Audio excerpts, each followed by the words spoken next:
This was written on February the 25th, 1945. Dearest Jerry, I received 3 letters from you yesterday, and I am so happy tonight. I truly am, darling. Words of affection from a distant past.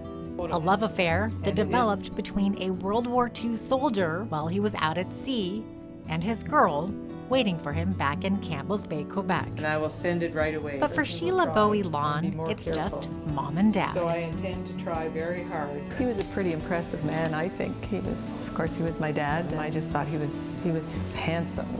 He looked so wonderful in his uniform. I could see how my mother thought he was pretty special. Her father, Raymond Bowie, served as the leading seaman on His Majesty Canadian ship Lethbridge. He went in active duty, I think it was late fall of 1940, and the Lethbridge, he was assigned to the Lethbridge, I guess, sometime in 1941.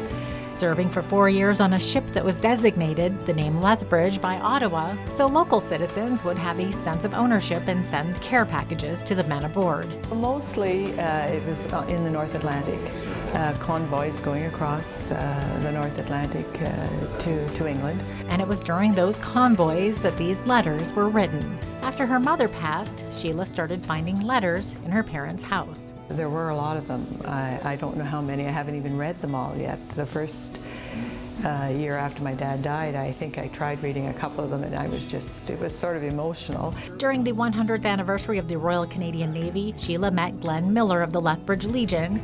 Just think, maybe my father cleaned this once upon a time. And was asked if she'd be willing to donate the letters to the Lethbridge Military Museum since there was a local connection to her parents' love story. And I said, no, I don't think so. I didn't know whether it was the right thing to do at the time, but these years have passed by, and I thought, well, I think it's time maybe to share some of them with the people here in Lethbridge. Many of the letters that she's donating to the museum are just photocopies, but she did choose to donate one original. It was a letter written in 1945, coming near the end of the war. He was longing to come home and marry my mother, and which he did in 1945. They were married after he came home. Darling, you can't imagine how much I want to get home.